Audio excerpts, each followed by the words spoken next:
बिस्मिल्लाहिर्रहमानिर्रहीम। अस्सलाम वालेकुम। मैं हूं डॉक्टर MJ खां, DHMS RHMP MSc केमिस्ट्री। आप देख रहे हैं मेरा health channel homeopathy scientific magic.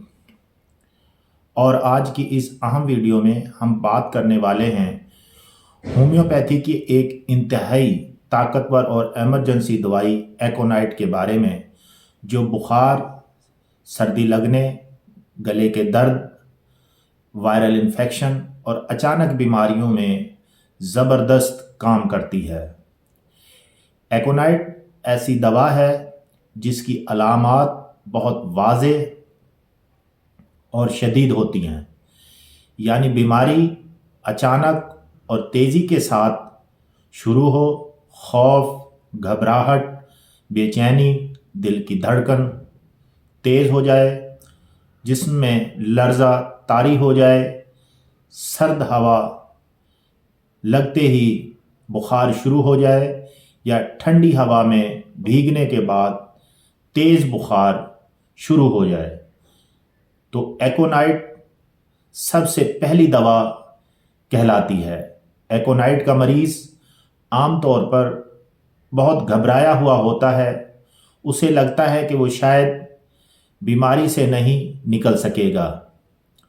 दिल बहुत ज़ोर से धड़कता है, हाथ पांव ठंडे हो जाते हैं, मगर जिस्म अंदर से गर्म महसूस होता है।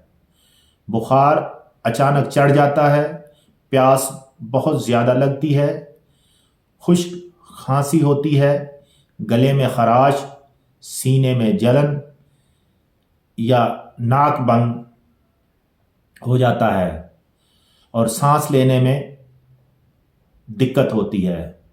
बच्चों में अचानक बुखार, रात को बुखार का तेज़ हमला या सख्त सर्द मौसम में खेलने के बाद तेज़ बुखार शुरू हो जाए, ये सब एकोनाइट की नुमायां अलामात हैं। अगर कोई बंदा ठंडी हवा, बारिश या सर्द मौसम में कहीं बैठकर आ जाए और चंद घंटों के अंदर शदीद बुखार, कपकपी, दिल की धड़कन, घबराहट या बेचैनी शुरू हो जाए, तो फ़ौरन एकोनाइट इस्तेमाल करनी चाहिए, क्योंकि ये दवा बीमारी की शुरुआती मराहल में बेहतरीन असर दिखाती है।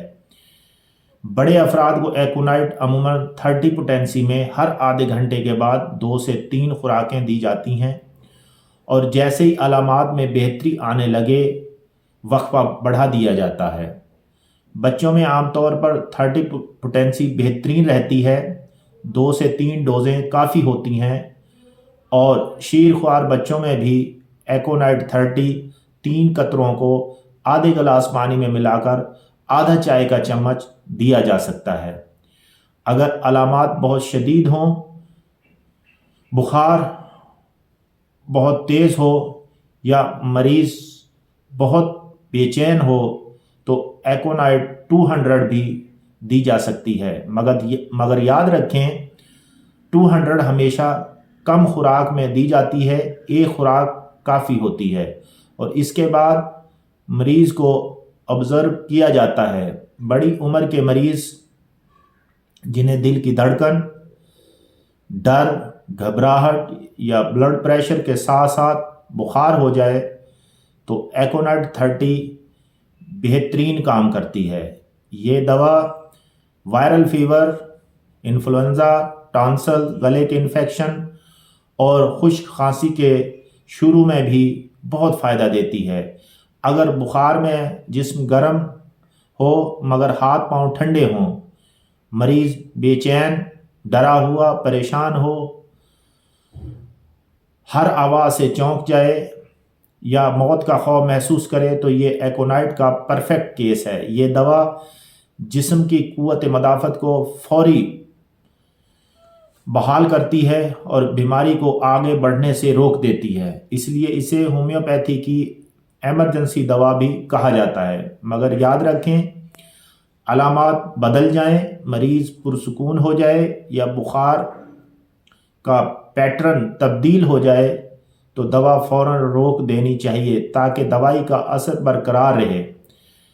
एकोनाइट का अमल ज़्यादातर बीमारी के पहले 24 گھنٹے میں بہترین ہوتا ہے۔ اگر بیماری پرانی ہو چکی ہو، بخار کئی دن سے ہو، کھانسی جمی ہوئی ہو، تو پھر دوسری دوا دیکھی جا سکتی ہے۔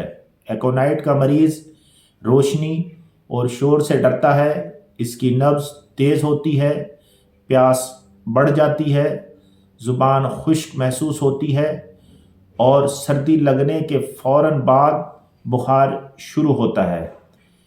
اس لیے اگر یہ ساری علامات موجود ہوں تو یہ دوا 90% کیسز میں فوراً آرام دیتی ہے۔ امید ہے آج کی ویڈیو میں آپ کو ایکونائٹ اور بخار میں اس کے استعمال کے بارے میں مکمل سائنٹیفک اور عملی معلومات ملی ہوں گی۔ میں ڈاکٹر ایم جے خان آپ سے اجازت چاہتا ہوں۔ چینل کو سبسکرائب کریں، ویڈیو کو لائک کریں اور شیئر ضرور کیا کریں، اور مزید ہومیوپیتھک معلومات کے لیے جڑے رہیں۔ ہومیوپیتھی سائنٹیفک میجک کے ساتھ خوش رہیں، مسکراتے رہیں، یہی زندگی ہے۔ میرا پیارا پاکستان ہمیشہ ہمیشہ زندہ باد۔